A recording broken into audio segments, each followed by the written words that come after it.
My name's Bruce Glasser. I started writing poetry after doing a writing class with Julian Cohen at Blythe House Hospice.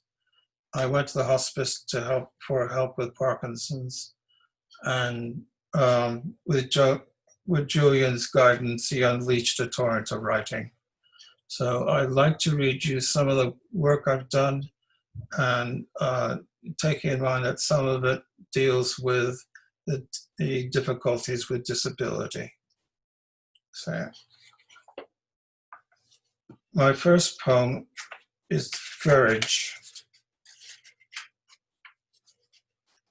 Courage. The alarm said 7:46. Time to wake, time to get up, get dressed, get on with the day. Why can't it be that simple? It used to be before my body became what I do not want it to be. Parkinson's, pain, stiffness, tremor, unnatural movements, painful contractions in the absence of a much needed chemical. Dopamine, morphine, both potions for getting out of bed.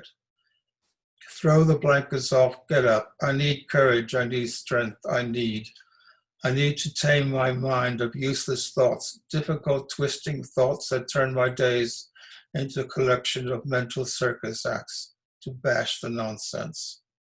To not rise and just rest, it's no life. I will not let the disease bankrupt my all too precious days. Get up, put the pain in a cold, almost soothing place. Fight the muscles that twist and shake, and reduce my pace to a whimper. I am that man with an awkward walk who appears not to be in control. Stupid thoughts of drunken disorderly. I ignore the peering souls. Use my courage as a hammer of understanding. Courage do not weaken in the face of an illness that turns my body into chaos of distortion.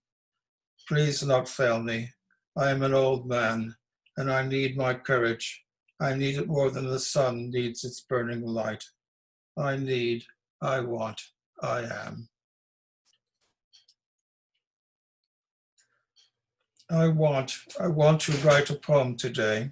I do not know what it was going to be about. I would just explore something that grabs my curious mind and makes it turn in meaningful ways. I want to write a poem today. Oh, the pain. Powerful cramps batter my hands.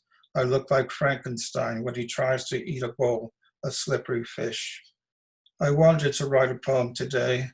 My tortured body is caught in a vice, trying to stop the nightmare of my bent, almost gnarled fingers. I am sorry, so very sorry, that I have lost what I could have given you. I just cannot stand the pain. These are some haikus. Unwell, being unwell is being like a wounded bird, unable to take flight. The rose, blossom now, my frail rose, raising your head on high, take the sun to open. Travel the night, my brave warrior, to see the sun rise in your hot blood. Endless is my pain, sharp in its horror, infested night that sees no end. Father, I try my best to make my wrong words fall away into streams of love. Garden, grow my garden, grow, flowers and fruit to nourish, to satisfy our souls. Rock, do not roll to a place that could do you harm, stay against the tide. Cosmic, stare up to the stars knowing that you are so small in the way things are. Pool, in the pool of life, many things try to twist and turn to find a warm place. Heart, grow ever stronger, take life to its highest height to see the real dawn. Love is a prison that holds me in a grip of forever feeling love. Rain, pouring down from high, the rain knows our limits of rainbows in the sky.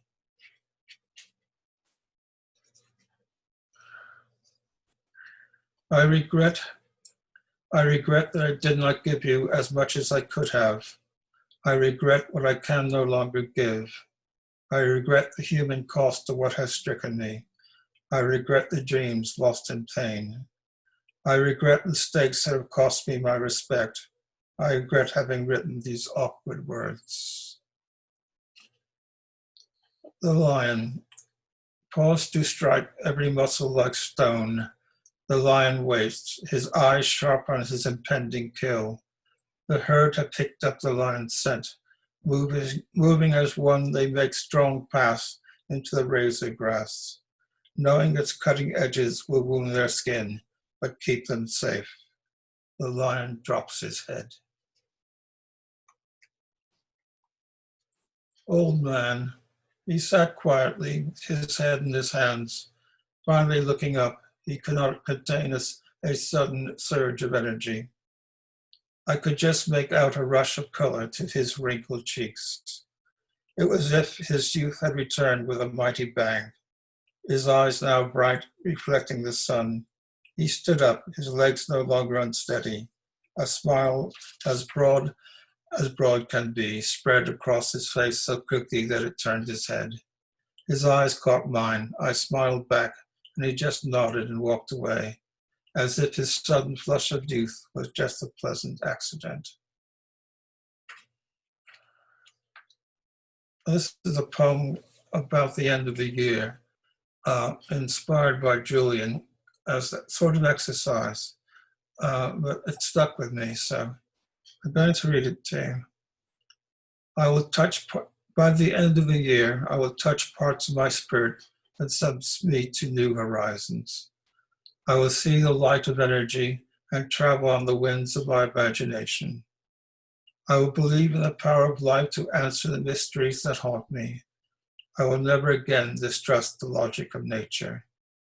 I will suffer the unkindness of missing what I could have cherished. I will change what I cannot trust into a challenge to understand.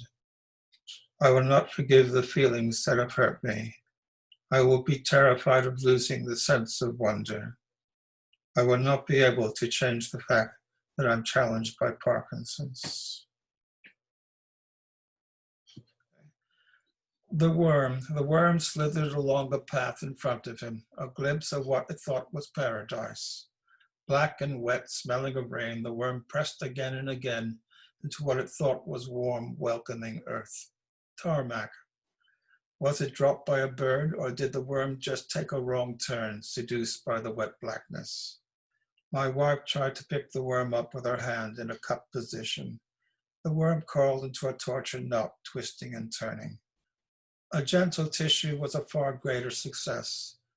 Carefully dropped into an empty patch of our garden soil, the worm was quickly out of sight, burrowing deep into the rich, dark, fertile earth.